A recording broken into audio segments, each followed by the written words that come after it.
Wel, boneddigion a boneddigesau, ladies and gentlemen, we are not two, we are three. First of all, we're back on the NFL Cymru podcast, and look who's back.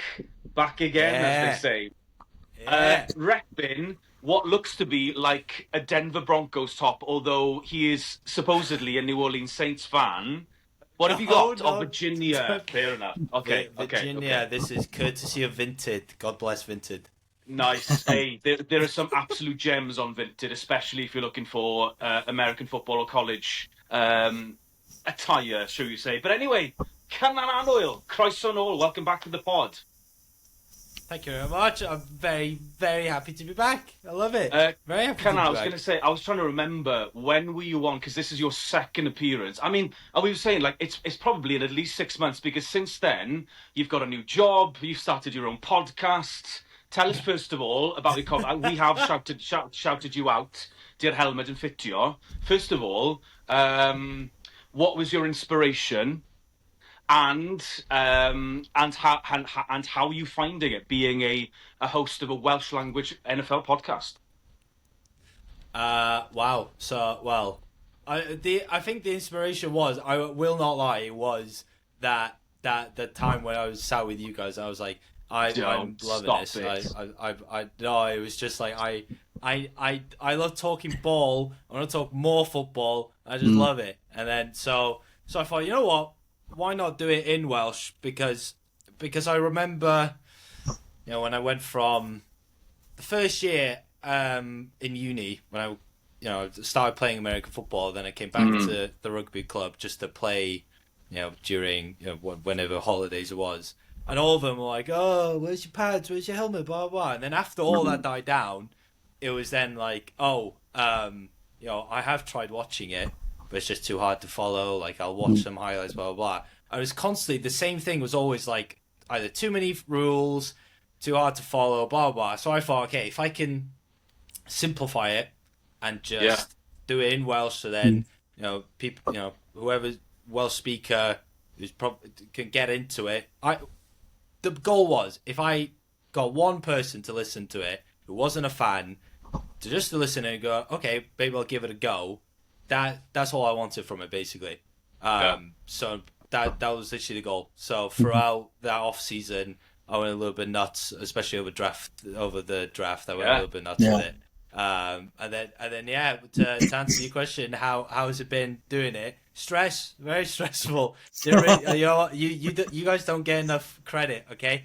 It is stressful making a podcast and being consistent with it, okay? You guys are very consistent with it. Because I always say, I would know, because I'm the one that talks, and then I just pass everything else on to Gito, and Gito does, literally, he does social media, he does the editing, so fair play. All the stress, unfortunately I pass on to Gito, mainly because he is very talented on that side, and I guess I like the sound of my own voice as well, but maybe too much. But yeah, I can definitely. To be fair, to be a one-man band, Cynan, and clearly it's working, because I've seen some of your game day vlogs as well. I really like those, because you did a vlog of when you went to Dublin. Was that wasn't an NFL, but that was a college game? I think. Yeah, yes. So that was fun. So that was even better, because we were in. I can't remember who was hosting it. There was like an Irish NFL podcast type thing. I can't remember if it was PFI Ireland or whoever. They were hosting like a party in Mahone's. I think it was like a pub there. And then we were obviously, as you tend to do when you go watch college football or when you go watch NFL, you jangle, you moid some American people, and then they are over the moon that the Brits that love the game. And then I didn't even bring up the podcast. It was one of my friends who just said, "Oh, has he told you about his Welsh NFL podcast?" And they couldn't believe it. They could not believe that not only was there a Welsh person in their midst, but that he also had a Welsh language NFL podcast. So then I said, "Oh, do you fancy like talking about it?" They were like, hell yeah, let's do it. So I was like, yeah, let's go do it. So spoke to him for about 10 minutes, 12 minutes, and I was like, you know what? They are. I didn't realize how, I think with Americans, they love when other people from outside America really get involved with the game. Mm. So and then after that experience, I was like, you know what? I should do this more often. So yeah, that's when I did in the Tottenham game. When I watched that wonderful game between the Broncos and the Jets.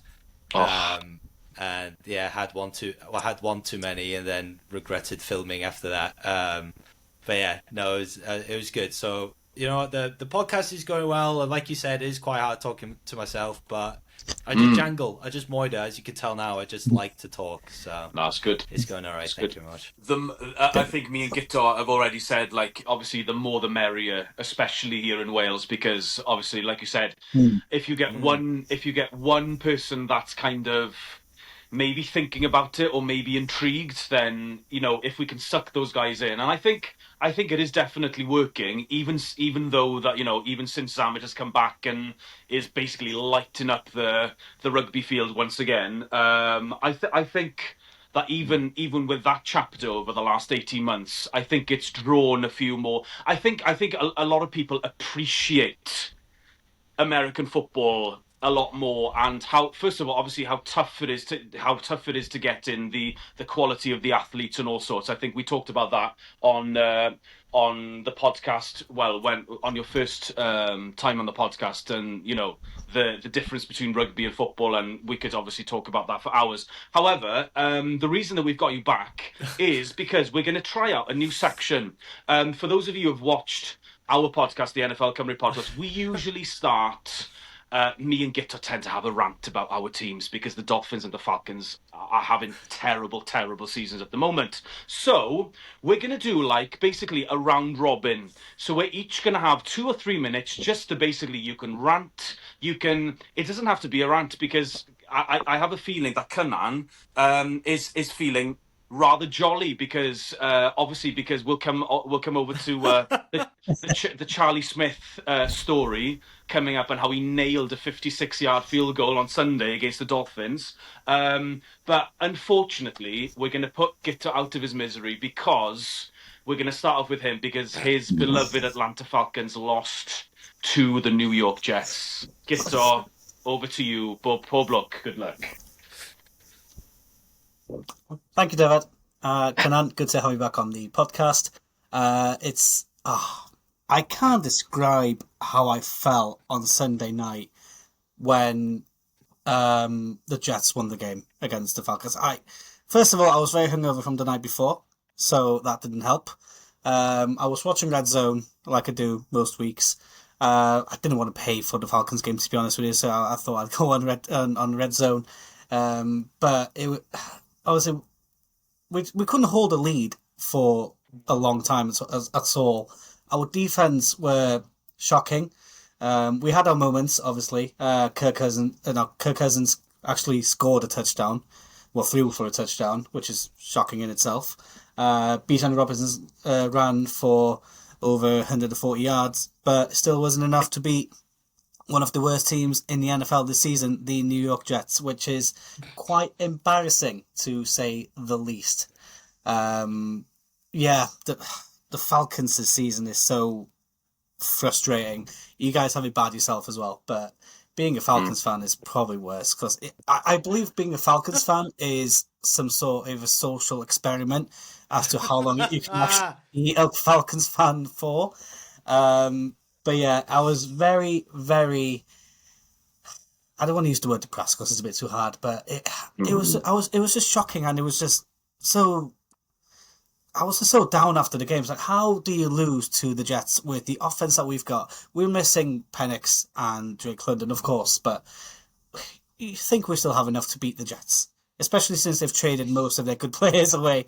But no, it wasn't to be. So we gave the Jets their win. We're now 4-8. We're somehow still in the hunt for the playoffs. Just get rid of our picture in the off the hunt. We're not going to make the playoffs. Just get us off it. Put us out of my misery. Just end the season there, because I'm just watching as a neutral. I'm so fed up of this team. I'm taking my hat off as well, and I was just about to say taking you're my hat off. ranting about all this, but the hat is still there. I'm You're taking still it off. passionate enough to I've wear got the messy hair. hat. I don't care. I'm done with this Wow. team. Bring on next season. Ah, I can't. Bring on. it's almost like I was it's just all gonna show. like I've got Jets scarf over there. our view. Just to So rub I it love in. it. It's almost like I think we all share Gitto's pain, I guess, because it's almost like you and your team are in an abusive relationship. And sometimes when the highs are just fantastic, but the lows are pretty low. And like I think we've been saying for the last 6 weeks, Gitto, I can't get over how the Falcons can beat the Vikings, who are not a great side this year, but look really good at the beginning of the season. They absolutely slapped the Bills around, and then you can lose. Then you can Yeah. lose to you lost twice to Carolina, and now this is probably a new low for the Falcons. Um, I know you've been dealing with a lot of injuries aside, dysfunction, especially on the offensive side. I think you said last week that you wouldn't be surprised if your wide receiver coach would be fired / OC, whatever's going to happen there. Yeah. Um, Yeah. so I I was going to say, what happened to the defense? Because usually the defense is the side of the ball that steps up for the Falcons. I think the Falcons coming up to last week had the most sacks in the NFL outside of Myles Garrett, obviously, as a team. So I don't know. So what happened against the Jets? And we have to add just a reminder as well. Obviously, Justin Fields has been benched, so it was Tyrod Taylor. The Jets eventually won Just to remind you. Just to yeah, remind you, sorry. Yeah, Gitzo. So the Jets won on a last second field goal as well. It was 27-24, wasn't it? But yeah. So basically what happened to the defense, do you think? Yeah, it was a last second field goal, which was a 56-yarder. And bear in mind, he missed a field goal, which was way shorter than that as well. So how he managed to do a 56-yarder when he missed one previously, I don't know. What happened to our defense? I don't know. I mean, we had a couple of sacks in the game as well. James Mm, Pierce Jr. He had a sack, and Leonard Floyd had a sack, but the rest of the defenses probably didn't turn up. Um, they didn't enjoy the rain in New York, I don't think. Um, so I don't know. I don't know. There's a lot of it comes down to coaching as well. Obviously, Raheem is a defensive coach, but he's our head coach. Um, I don't see him leaving towards the end of the season. I do yeah. think we'll have to shop for a new offensive coordinator and probably defensive coordinator next season as well. But it looks like everywhere Raheem goes, Zach Robertson goes with him as well, our offensive coach. Yes. So I don't know. It's just the word is So do I you, was just gutted. so you like are you a fan of Raheem Morris? Are you not on his back either or Um, I, I, I do like Raheem Morris's as he brings when we had Arthur Smith as our head coach Mm, um before he got fired. Um, it was clear that we needed a new coach to bring that energy to the team, and I think he did bring that energy to the team. First season, obviously, we were 8-9 with him, I believe. We missed the playoffs during the last game, but no, I do. This season, however, I think there's a lot of excuses that's not needed for this team. The way he presents himself in the press conferences, mm, um, he is a bit deflating. So we're missing that from him last season as well. So it's not helping. And a lot of the Falcons fans, from what I could read online, they all want him gone as well. Um, he signed a 3-season contract, so he's got one more season if he does decide to stay next season, or if he walks out. yeah. I don't see him getting the sack. I don't see him getting the kick. mm. Um, but yeah, it's a difficult one. I do see the offensive coordinator leaving. I think he needs to go. I think we do need a new offensive coach. and a defensive coach as well. That could help Raheem Morris because the ones that we've got at the moment isn't good enough. And there's a lot of politics back with the coaching system and everything behind the scenes as well. We obviously week 2 we got rid of our wide receiver coach as well. So we've Ray McLeod, he was kicked off the team as well. Our wide receiver, he's gone to the Giants now, I believe.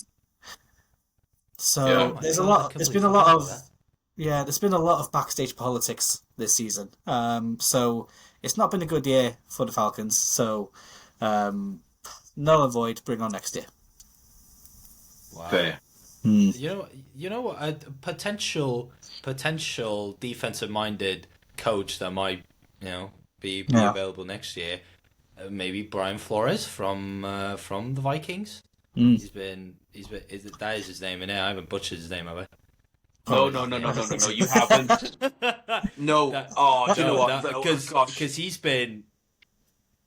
Yeah, no, he has. Sorry, the reason why I said that with because obviously, so Brian Flores was the coach of the Dolphins for 3 years. However, yes, he was. From what I can gather, Cynan, the reason why I shook my head is because he has a lawsuit at the moment against. He sued the NFL. So I don't think that he will become a head coach anytime soon because they're still negotiating, and this goes back to basically black coaches not being represented within and not having the same opportunities, which I can't deny. Which is you see it is completely true. I think it's starting to balance out in terms of the diversity, but it used to be all white coaches and things like that, and so there's a lot of politics with the Dolphins as well. How he was brought in basically to tank the season, and the Dolphins ended up winning 5 games that season, and they lost out to the number 1 pick, and which they would have had Joe Burrow. That's a Brian Flores is a different chapter. I'm going to take the second slot for the rant if I can. I'm not ranting about my team, shock horror, because the Dolphins have won 3 in a row, 4 of our last 5. To be honest with you, at halftime we beat the Saints, shock horror, on Sunday. However, the Dolphins were up 16-0 at halftime, and I genuinely thought, okay, here we go. This is not quite another Denver Broncos 70-point game. Here we come. But I thought that we were going to run away with it. However, no offense, Cynan. Yeah, so you know. However, do you know what I'm going to rant about today? I'm going to rant about our quarterback, Tua Tagovailoa, because I think he is cooked. I think that the Dolphins are hiding. I think he suffered quite a big injury, either at the end of last season, and he hasn't recovered, and he cannot avoid anything. He can't avoid sacks. He can't maneuver himself within the pocket. I wouldn't say he's as bad as the end of Ben Roethlisberger, aka the statue at the end of his career when he was with the Pittsburgh Steelers. But Tua, he can't move. There is no athleticism there whatsoever. He leads the NFL with 14 turnovers. And I think if we would have had even an average quarterback, I think the Dolphins would be in a better situation than when we are now. And I know that we're without Tyreek Hill, and we're very, very fortunate that we have one of the best running backs in Devon Achane. I really, really hope he does get to the Pro Bowl because he's an absolute baller. But yeah, he is just he's a shadow of himself. I don't know what's going on. I don't know if it's the hip injury that he suffered towards the end of last season, but I think the Dolphins are hiding. There's something going on. The decline over the last 6 months has been so drastic. In 2023, he was, towards the end of the season, he was top 3 for MVP. And since then, he's just gone so downhill. And I think I've come to the realization now where he's holding us back. and whether Mike McDaniel is going to be extended. Is he going to come back for another season? And the problem is, in Dolphin Land, we're saying, well, Tua signed a massive contract 2 years ago.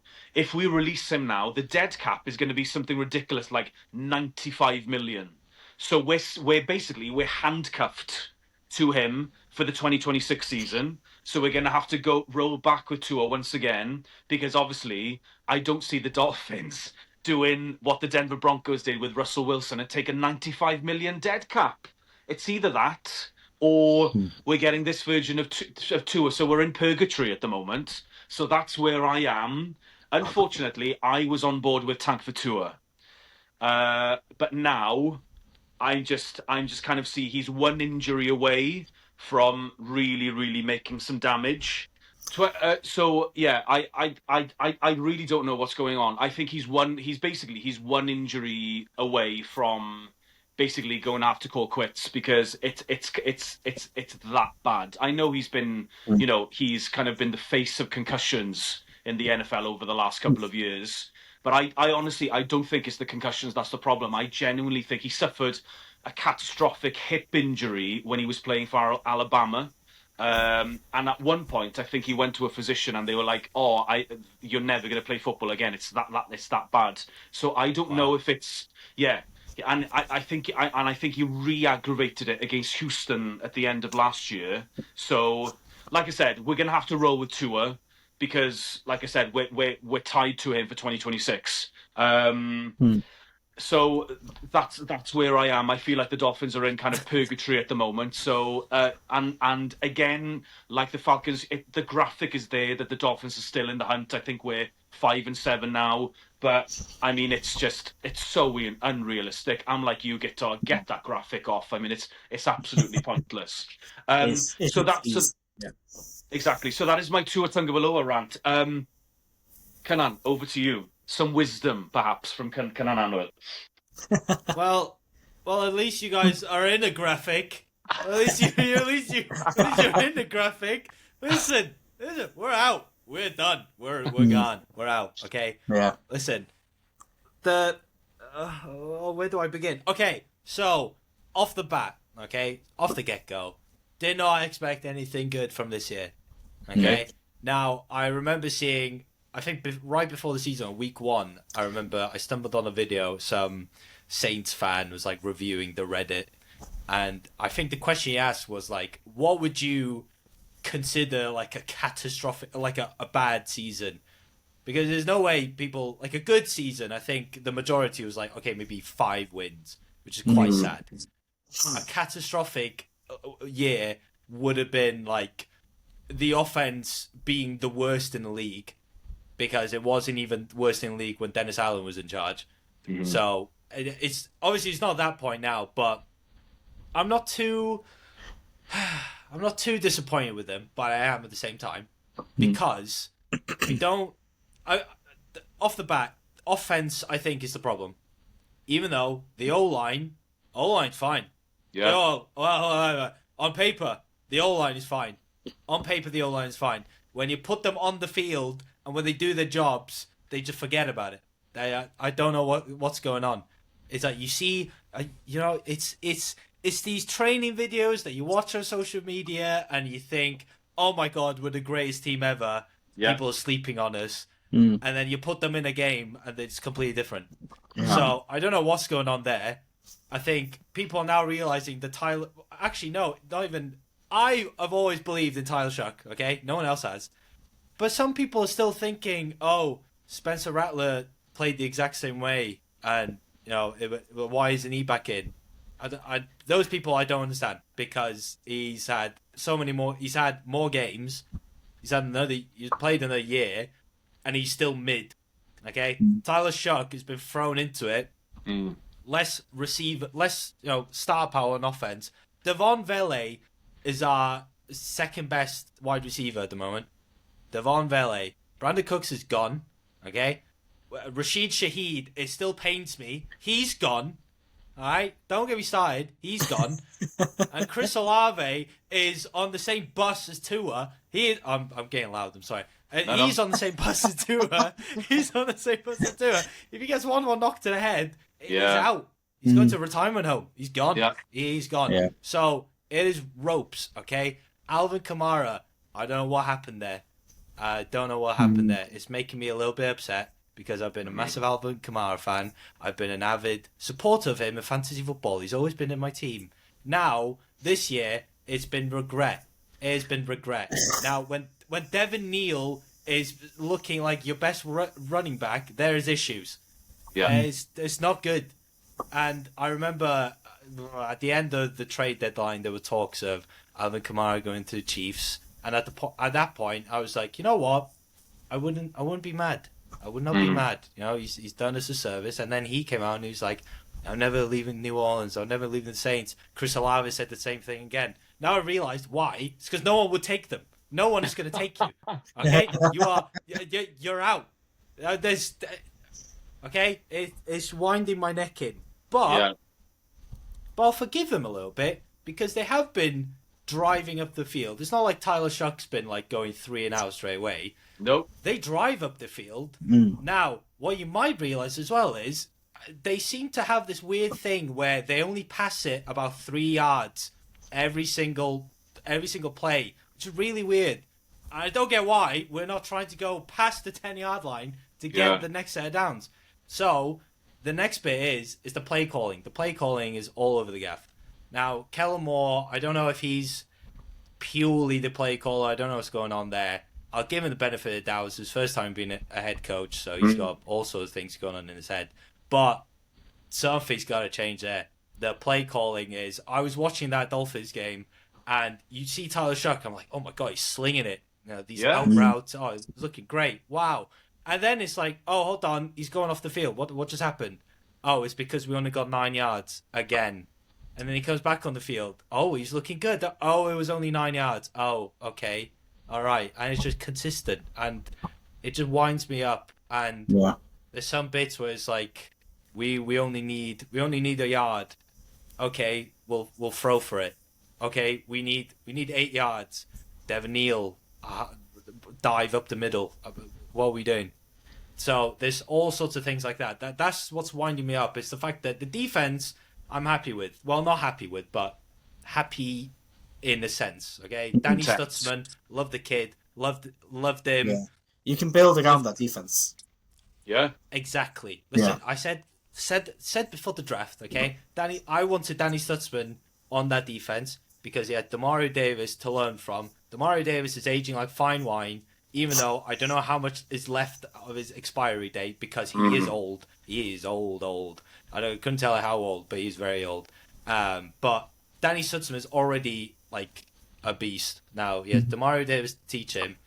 It can only go well. Brian Brzee has always been like somewhat okay. He's having an okay season. Chase Young is looking a little bit better. Obviously nothing like his rookie year, but he's looking a little bit better, so I'm happy with that. Jonas Sanka, I'm really happy with him as well. Kool-Aid McKinstry, start to step up. It's looking good. Okay? All that's looking good. And it's, this is awful now because I forgot the guy's name.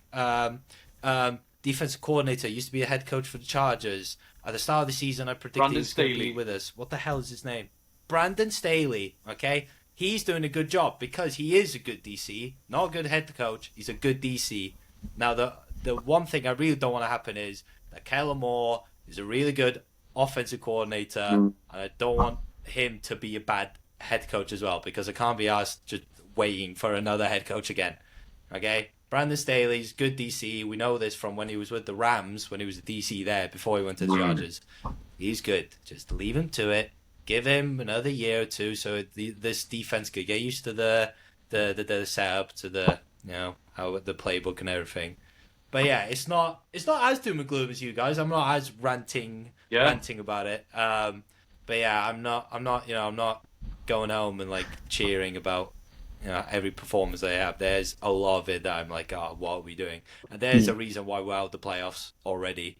Yeah. So yeah, there's a lot to work on. But you know what? The season, like I said at the start, I wasn't expecting anything special. So Yeah, that's my. It wasn't even a rant. It was just like a That was passive yeah. aggressive just conversation to myself. Yeah.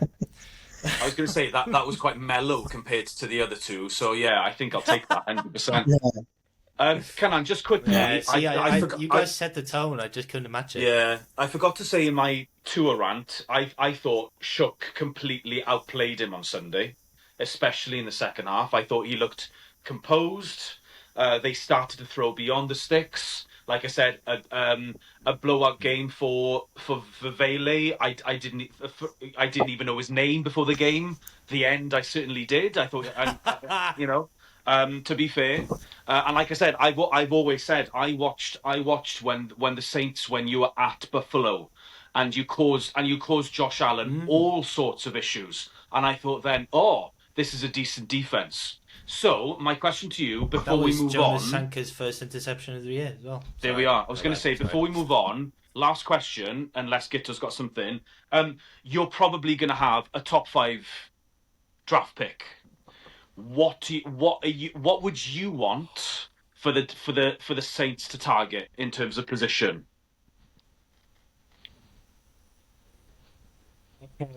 No, this. Ah, don't do this. Okay, okay, okay.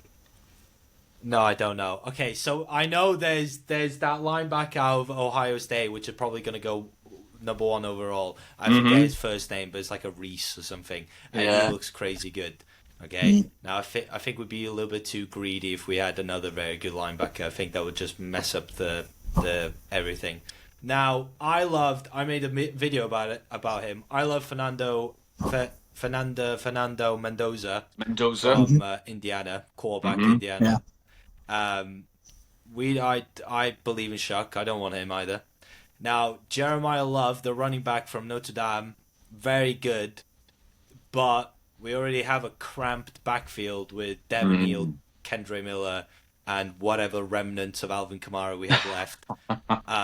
So I don't know. I don't know if he's the way to go for it. This year There's a really good receiver from Ohio State. Jeremiah Smith. Yeah, baby. No, we couldn't. No, because we'd ruin his. No, we'd ruin his career. No, I don't want to do that to him. No, it's sly. I don't want to do that to him. We already have one very good Ohio State receiver, Yeah. and we've ruined his career. I don't want to do it again.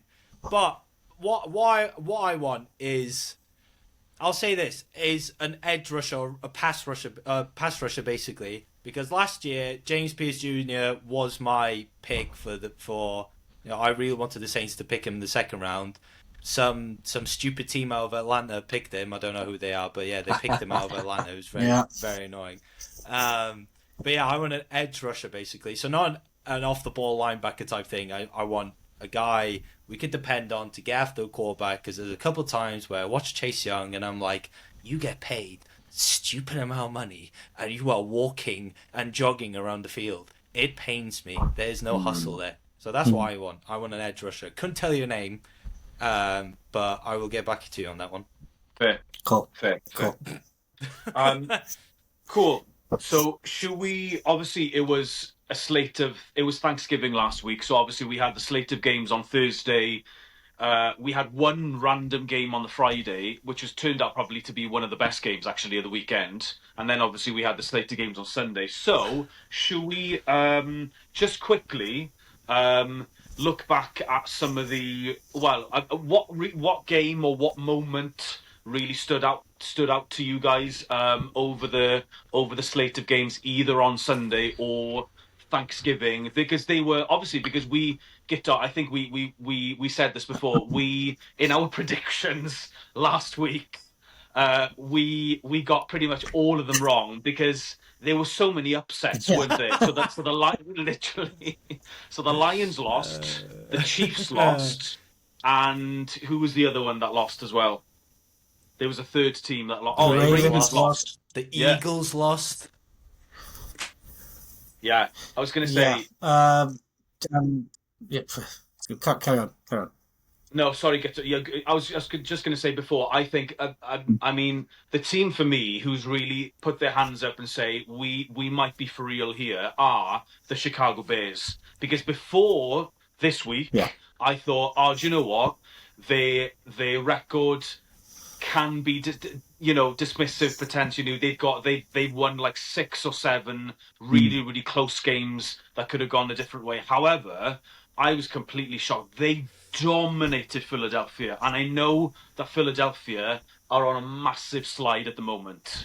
However, I thought they were very, very impressive. Ben Johnson's reaction, Mm. not sure if you saw that in the locker room after he took his shirt Ah, off and he was like, yes. oh, I love that. Absolutely love that. Yeah. Yeah. No, where I say this every week. Where did they come from? I remember the first 3 4 weeks on when just going on Twitter, and the Bears fan was slating Caleb Williams. They wanted him out of the team. They even wanted to bring Tyson Bagent into the team. We said that at the beginning of the season. We were hoping for Caleb Williams to have a bad season just so they could bench him and bring in Yeah. Tyson Bagent, but it's not going to happen. So. Caleb Williams, he's probably one of the contenders for MVP, surprisingly. So, not that I think he's going to get it, but I've heard You some can't noise. tee us up like that. You can't tee us up like that. I've heard the noise, but I digest. We'll just leave it at that. Roger But Goodell's been on the phone with you. but yeah, no, absolutely crazy what the Bears are doing. They're top of the NFC at the moment. Um, and I said 2 weeks ago I just see them slowing down, and they haven't. So it's an unbelievable run that they're in at the moment. They've got a very interesting game coming up in week 14, which we will digest later on in the episode. But fair play to the Bears. And should we talk about your second favorite team, the Cincinnati Bengals? Oh dear. Yeah.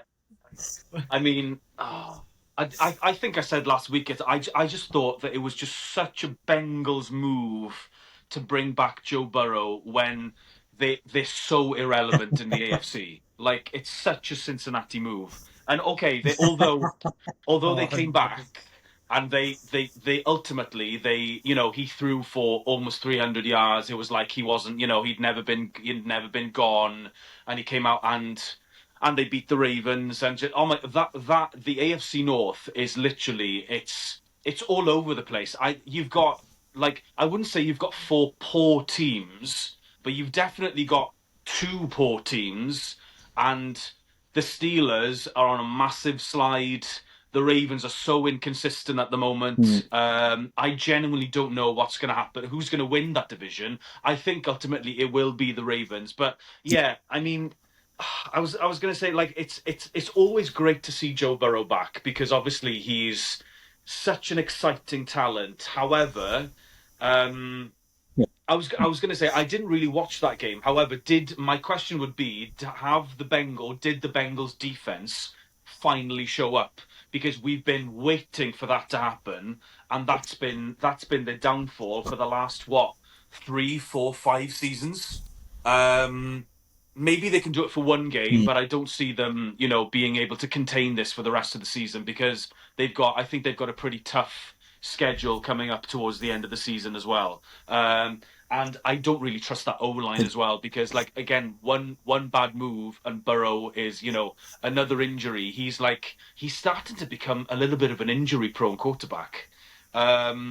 So yeah, I don't really know what to say about the Bengals. Okay, I think it's only one game.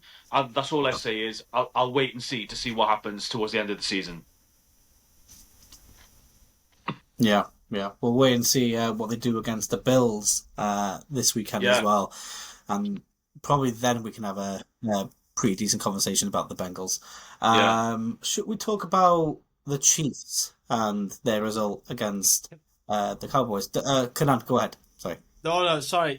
Before we get into it, I just want to add to David's thing about the Bengals defense, Hmm. like turning up, and I might want to bring up an uncomfortable conversation Mm. about Lamar Jackson being on fraud watch. What? Be- because he hasn't thrown a touchdown, scored the touchdown since the first game in November. He didn't score a touchdown against the Browns, didn't score a touchdown against the Jets, and didn't score a touchdown against the Bengals. Now I don't know what's going on with him. I don't know if it's coming back from. Well, was he? I swear he was injured, though. There was something up with him, with him for a bit. He was out for a month, and then he's just come back. He's just not in. Yeah, he's just not in. He's not in the headspace. I think. I don't know. I don't know what's going on. Zay Flowers is a bust, not a bust this year, but well, no, he is a bust this year, not a bust in general. But he's having a nightmare so far. There was a bit right at the start of the season where Mark Andrews looked awful, and now he looks alright. But I think it's because he's just been consistently mid, and now he looks great because everyone else is playing worse. So I would argue potentially. So I mean, we'll go on about the games this week anyway. But I don't know about the Bengals defense being any good. But I don't know about Lamar Jackson being any good either so far. So whether he hears me, whether he's listening to me now and he proves me wrong this week. He's an avid viewer of the NFL Cymru podcast. Yeah, I've heard actually. Yeah. Well, on. Do you know what? That's not a bad shout. And do you know another thing that seemed crazy at the time, but there's apparently around the NFL there's been a lot of whispers because obviously towards the end of the season you have predictions to see who's going to be fired at the end of the season. That is like OC head coaches. One of the ones that's going under the radar, John Harbaugh. Wow. Yeah, and I wouldn't be surprised because look at their playoff pictures. They've always had one of the best rosters in the NFL. They draft fantastically well, but they've always come up short in playoffs. Cynan, how about them Chiefs? Or how about them Cowboys? Hey, how about them Cowboys? Hey, listen. I'm not like everyone else, okay? Everyone else seems to hate the Cowboys. I like them. All right, I like them this year. I like them this year. No, I like him in general. I do. I think Dak Prescott gets the most undeserved hate I've ever seen in any player in the league ever. Okay, purely because he's the quarterback of the Dallas Cowboys, he gets all this hate. He is. Yeah.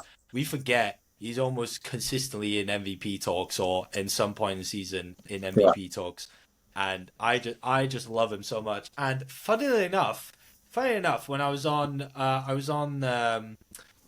the Across the Pod podcast with Andy Davis last week, and I had some predictions for the upcoming games, and I predicted the Packers winning against the Lions, and I also predicted the Cowboys being the Chiefs, because there's always something about the Cowboys playing on Thanksgiving, and I said, you know that Salvation Army like bucket. I always see someone jumping in it, and I always see them winning that game. And yeah, I mean the Cowboys, man. The Cowboys just Dak Prescott. This was a weird thing. Dak Prescott, 320 passing yards. I'll give him that. Very good. Yeah. But Patrick Mahomes had a 4-0 touchdown to interception ratio. So he was dealing, and then it was 28-31 in the end. And when you look at the box score, when you look at the stats, you sat there. If you didn't see the score up top, you'd be wondering, surely the Chiefs waltzed through this. But no, it was from when you look into just the little things. This is why I love football. This is why I love it. It's a big game of chess. It's the little things. It's the little things that count. Special teams, to quote a certain streamer, there's special teams, special plays, special players. Okay, Brandon Aubrey we all know he's legit. Okay, 11 points on the day. The Cowboys defense in general had 3 sacks, compared to the Chiefs having zilch. So, that's also a factor to it as well. Patrick Mahomes could throw for 4 touchdowns, but if he's getting sacked 3 times, then it kind of halts the drive and then gives the ball back to Dak Prescott. So I think the Cowboys were just A little bit similar to how the Bears are really playing their games, Mm, just finding ways yeah. to win, doing the little things right, or how you know what how the Colts used to be before the collapse against the Steelers. Yeah. Everything, just the entire team just doing well, not just depending on one side of the ball. So I think that's what went to the Cowboys' favor. It was the offense was doing good, defense was doing good, and of course Brandon Aubrey and the special teams were doing really good as well. Yeah, and they're an enjoyable team to watch as well, the Cowboys, especially this season. Mm. I understand that they get a lot of the hate because they're America's team or whatever, so they get a lot of stick for that, and obviously Dak Prescott get a lot of stick for that as well. Mm. But they're an enjoyable team to watch this season, and even if they're losing the games, like even the game against like the Giants when that was a close game in week two or Oh my three, god, yeah. because that's contender for game of the season. They Wasn't that just only like week 2 in the season or week something one, as yeah, well? week two. Even the week one game against the Eagles was Yeah. Oh well, and my they just god. about lost that one. So, but they turn up to every game because if they get the result or not, they still turn up to every game. And beating the Chiefs on Thanksgiving is a massive result for them.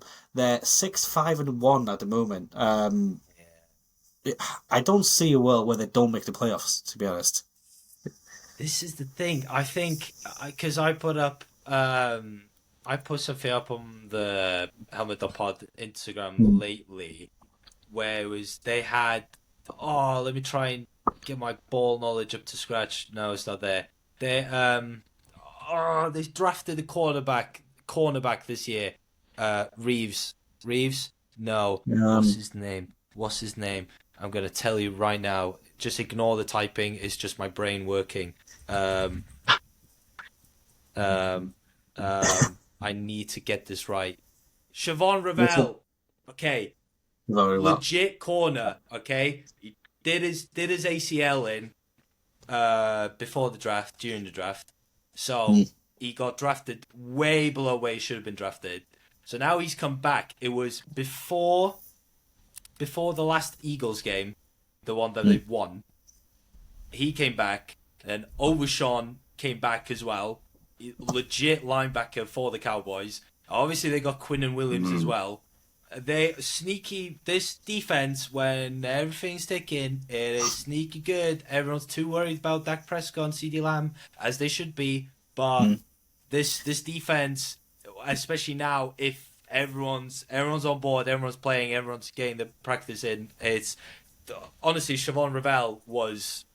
I actually couldn't believe that he was picking the third round. Like I get the whole ACL issue, worries and everything like that, but this is the same with the Cardinals picking Will Johnson when he was.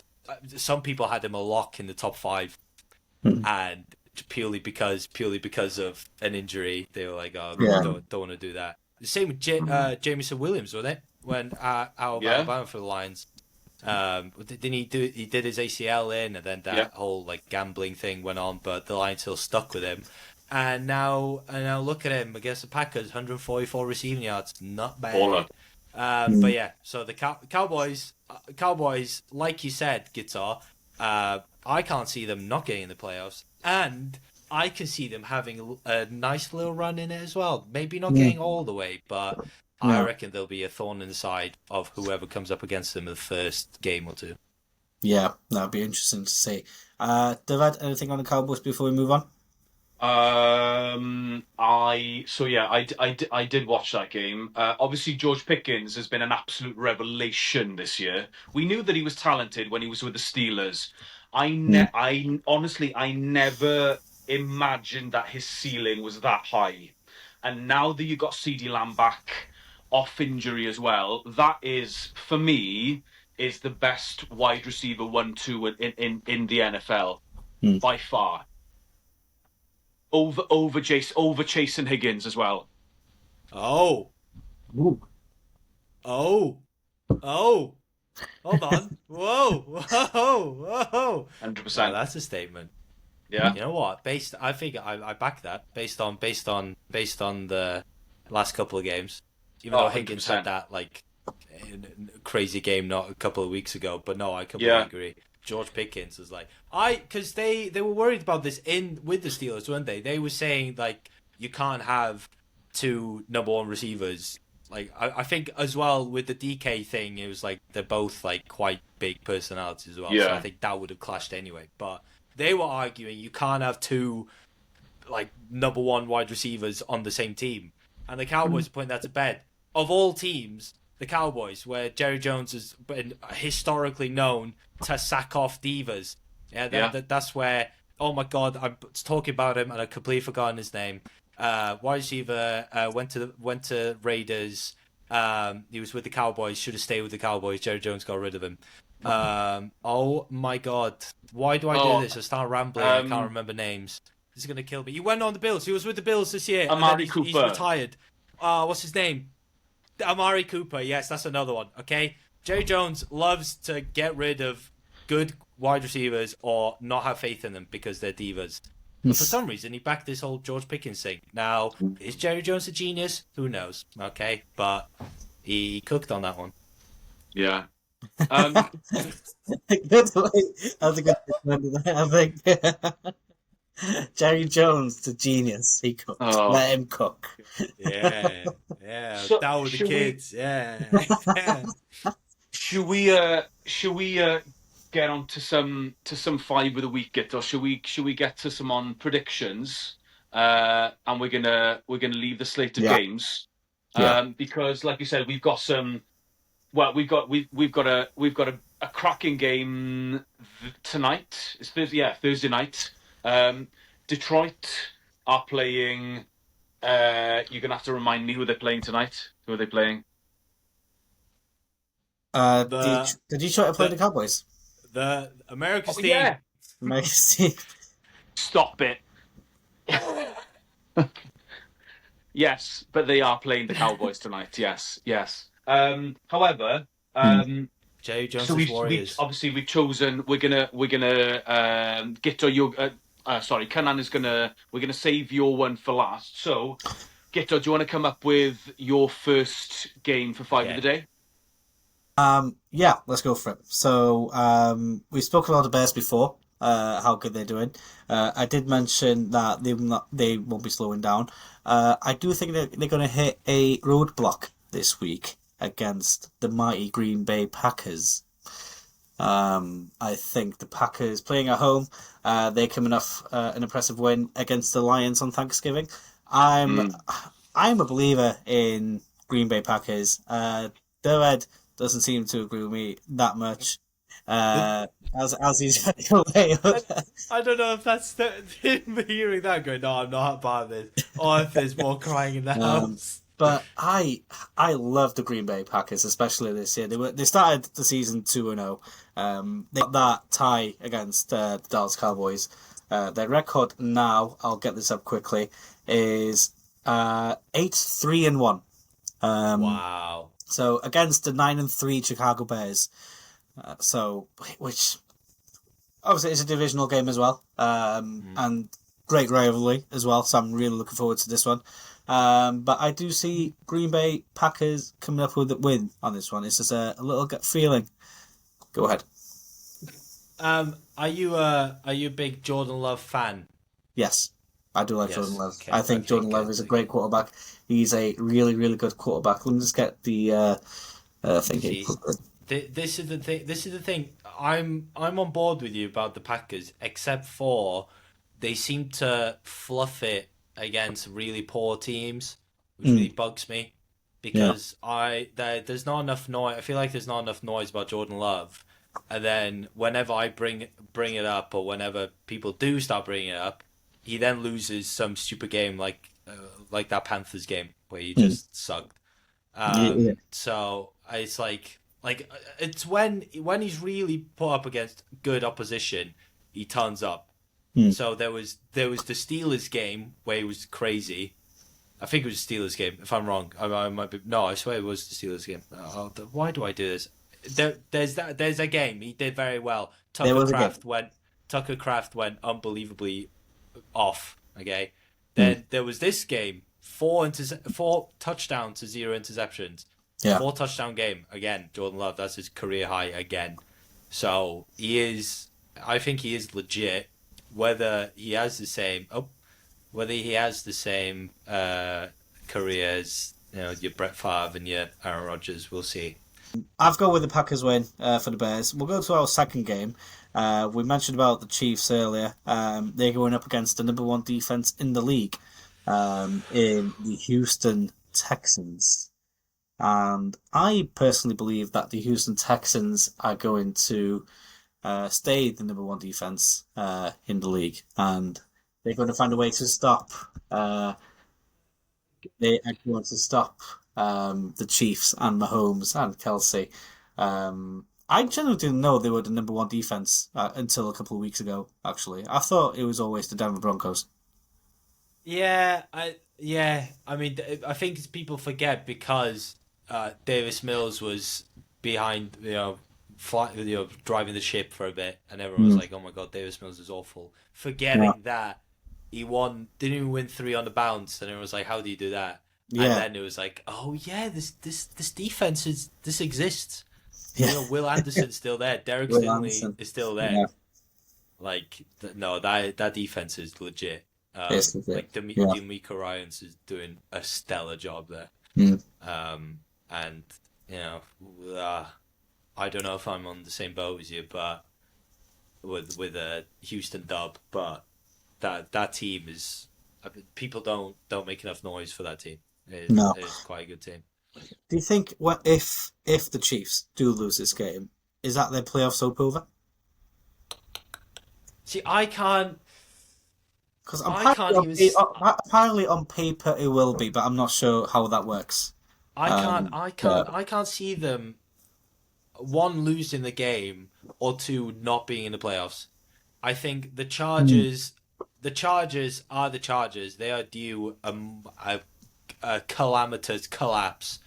I think the O-line is on crutches.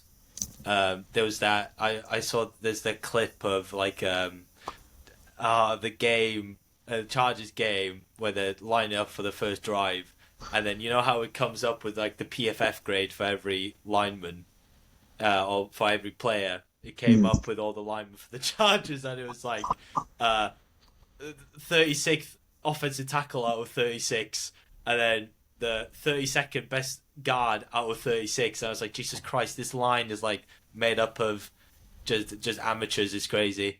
So I don't know how long that could keep up. Kamani Vidal seems to be, I don't know what's going on there, but he seems to be doing quite good.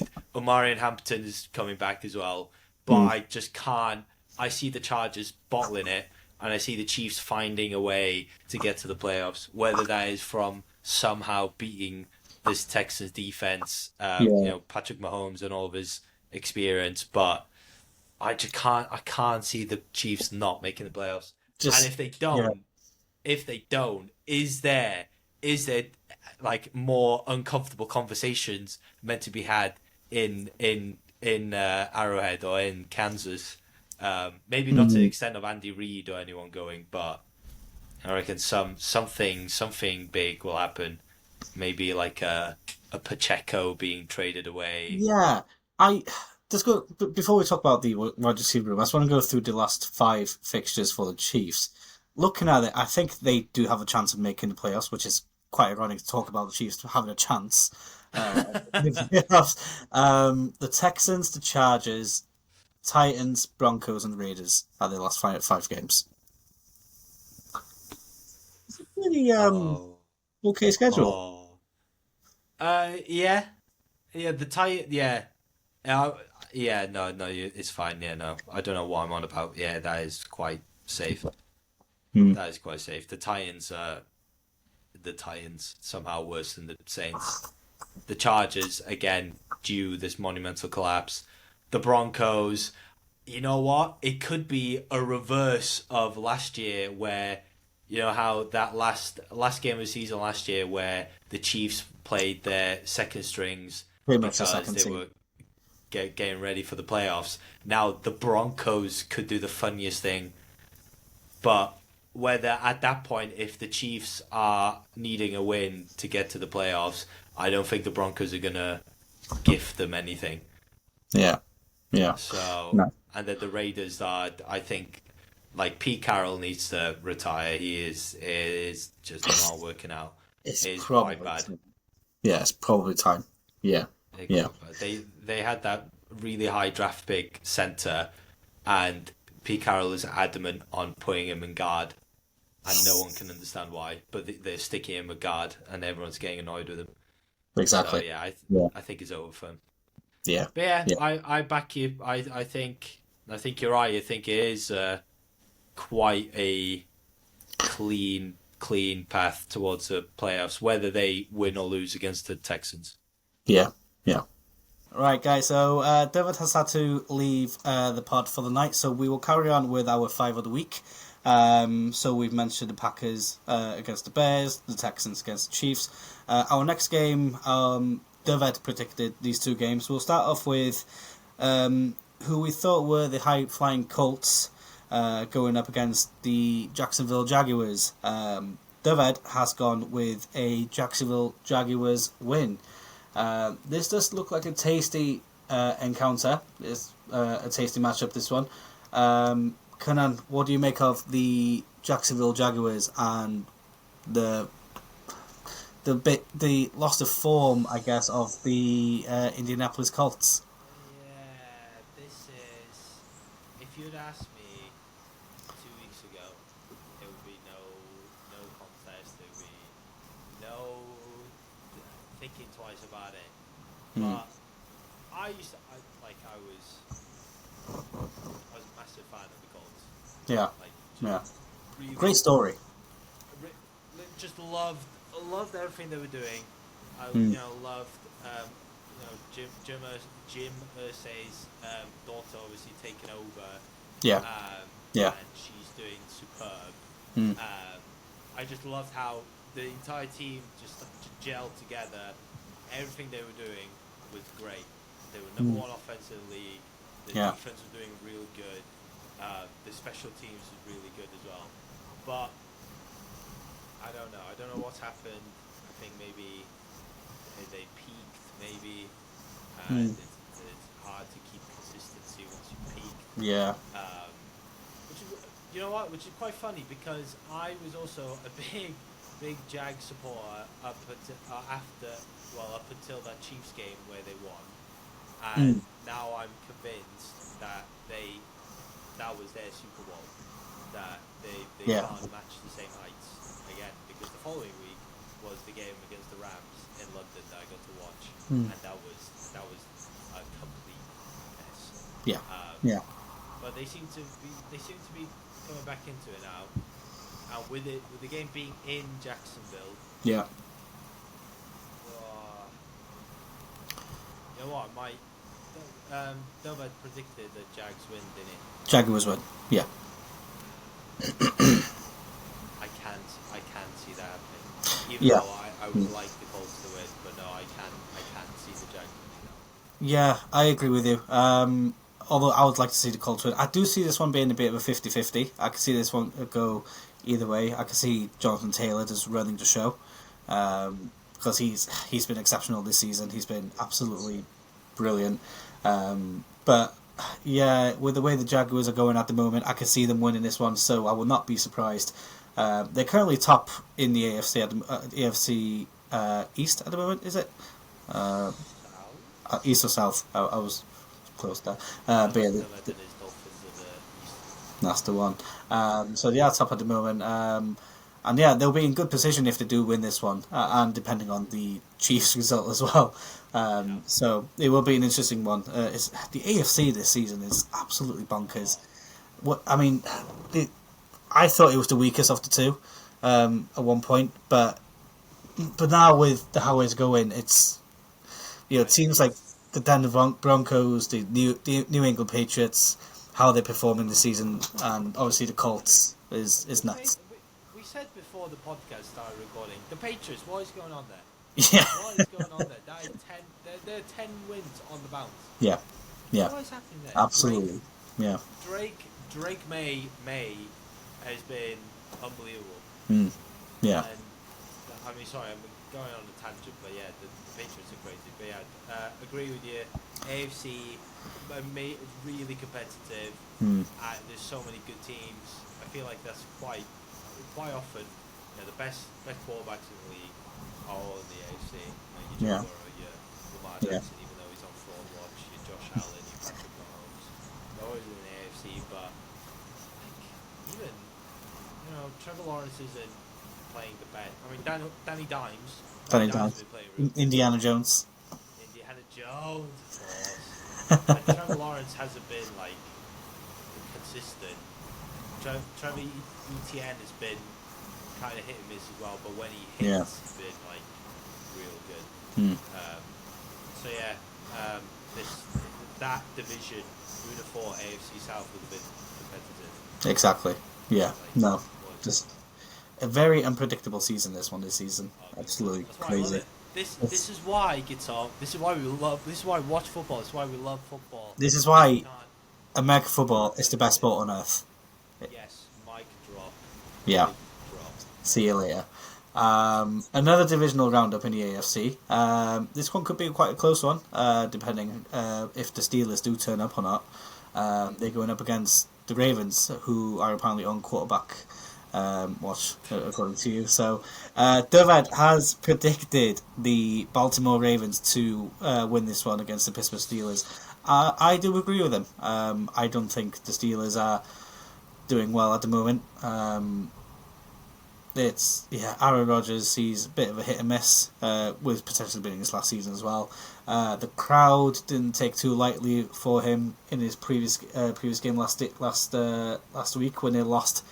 The Bills beat them comfortably 26-7, which was not a great watch in Pittsburgh as well. So not a good watch, that one, for the Steelers fans, and I can see the Ravens winning this one quite comfortably.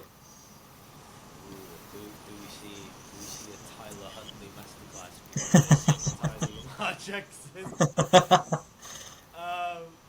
See, as much as I'm such a Lamar Jackson denier, not hater, I do like him, but as much as I am a Lamar Jackson denier, I just can't see the Steelers. Even though of late the Steelers do have the Ravens number. They do seem to figure out how to beat them. And both teams are 6-6 as well.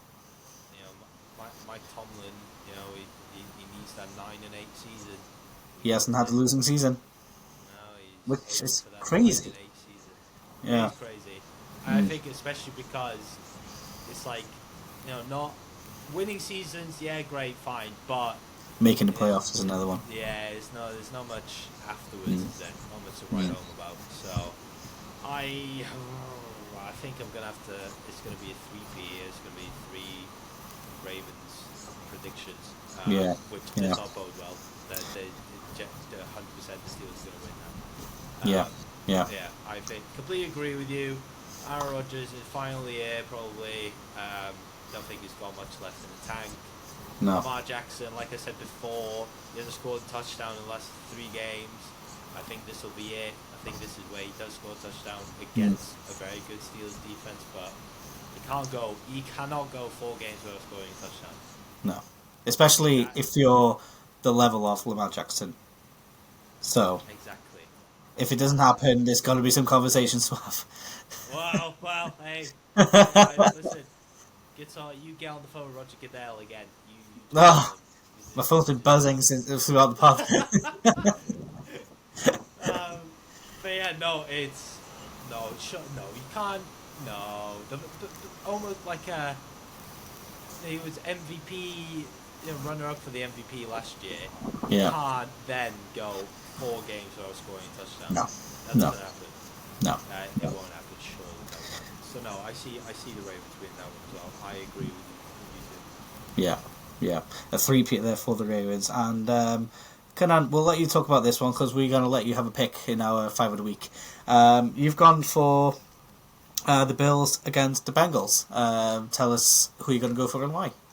I have, even though whilst I was cheering on for Jerry Jones's Dallas, I was having second thoughts, but I think I'll stick with this one. And Joe Shiesty, Joey Burr, Joey, whatever you want to call him, Joe Burrow has been.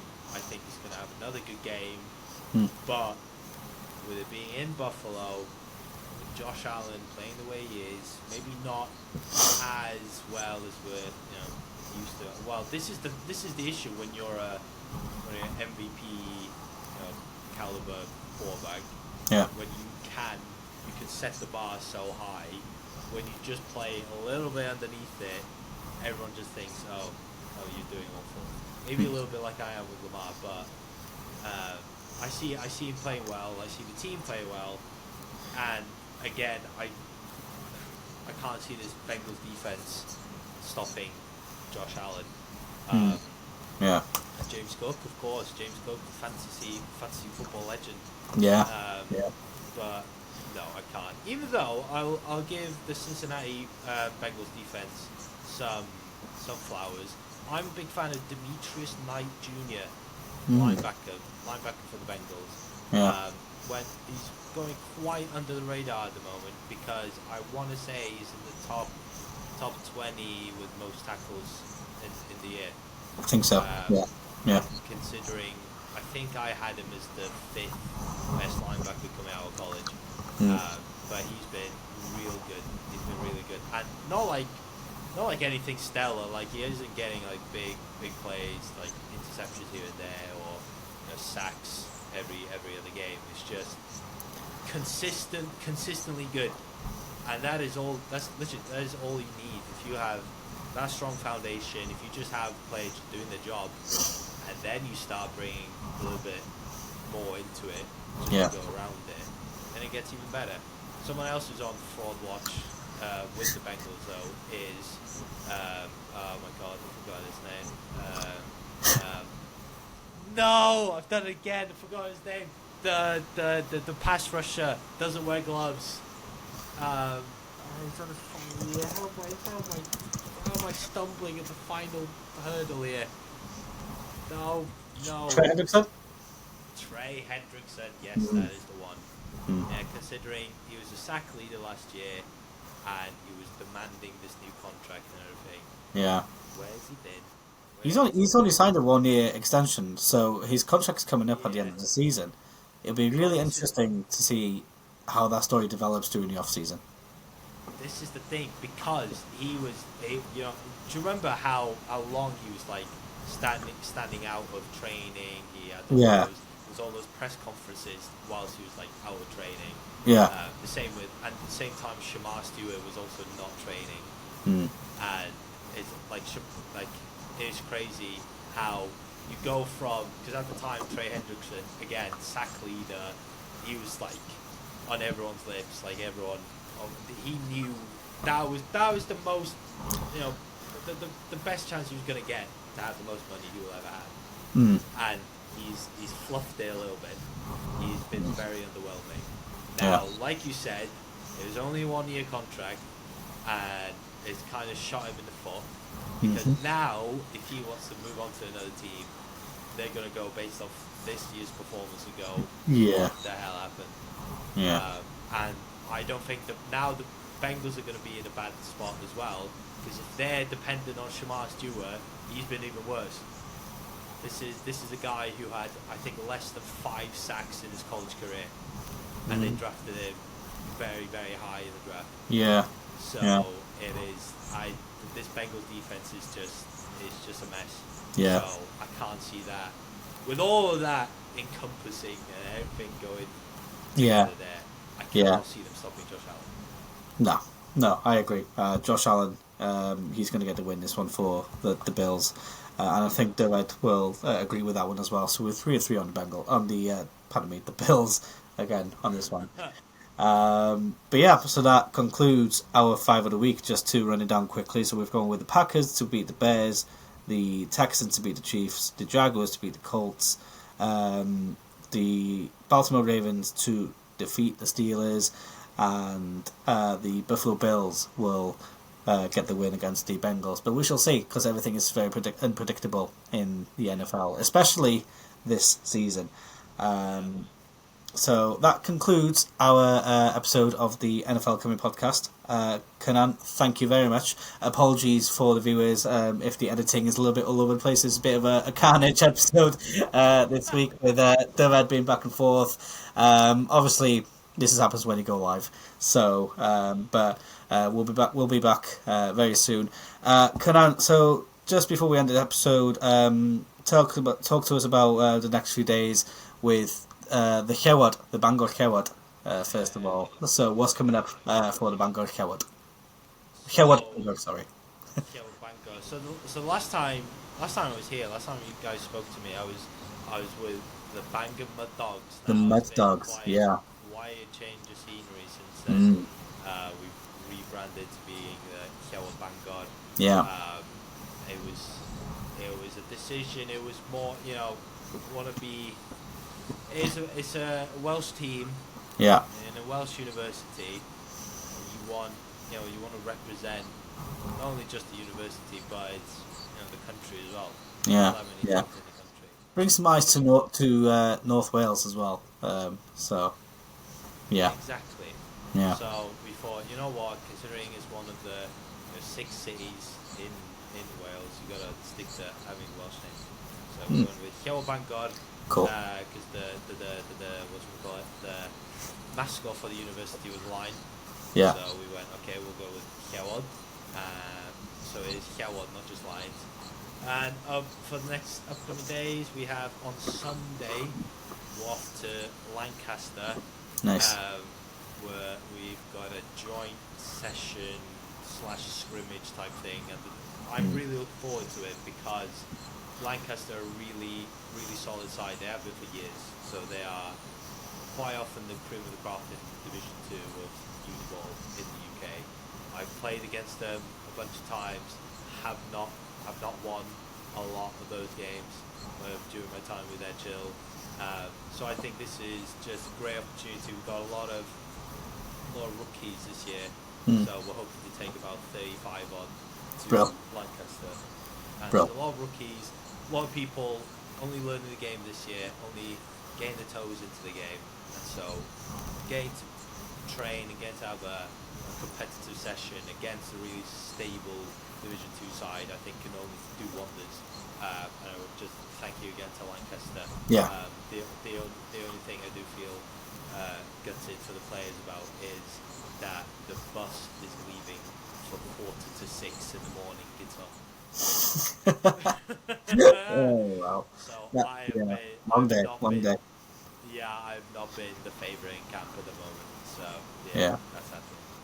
A bit of breaking news before we end the episode. Ravens tight end Mark Andrews has agreed to terms on a 3-year, 39.3 million extension. What? Mark Andrews has agreed on the 3-year. Serious? This came up. But by the way, me and David have always talked about we never have a breaking news during the podcast, and now that he's gone, and we get a breaking news, and he's not even here to digest it. But yeah, Mark Andrews tight end, 39.3 million extension with a 26 mil guaranteed. 26 mil guaranteed. Now, can someone play the clip of me saying that he was mid? That will be on loop forever. That is nuts. Yeah. What are you doing? So, yeah, that's a great way to end the episode right there. But who knows? Who knows? Sorry if I'm rambling again, but how do you? I know you're not a Ravens fan, but what do you make of that? What do you make of Mark Andrews' 3-year deal, 26 million? I always think back of the playoff game last season when he missed that catch, where that could have potentially won the game. I do think Mark Andrews is talented, but yeah, no, I wasn't expecting that. I wasn't expecting that to come through, to be honest. So, be interesting to see what Ravens fans think of that one. I'll be definitely scrolling on the internet just after this episode, just after finishing this episode. So yeah, talk about the pod before we end the episode. Do you have any plans for the pod? Any more episodes coming up? Where can we find you as well? Well, thank you very much. Plans for the pod. Being more consistent is the main one. I have a couple of potential guests coming up soon that I'm quite excited for, and I'd like to do a little bit more on the street stuff. So I really enjoy. Yeah. You mentioned before the college football stuff. I'd really like to do more in person stuff, and hopefully I have a little bit more time now in the new year to do that. I've got a video idea coming up. Whether I have enough time to put it together, that will be another thing. But yeah, if you find me on helmed.pod on Instagram. Almost butchered that.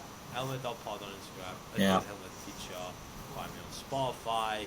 Bro. Find me on TikTok. On TikTok at the moment, people are currently flooding my mid-season awards and getting hate from everywhere. I think I'm nearing about 600 comments on that, and it's everyone telling me how stupid I am.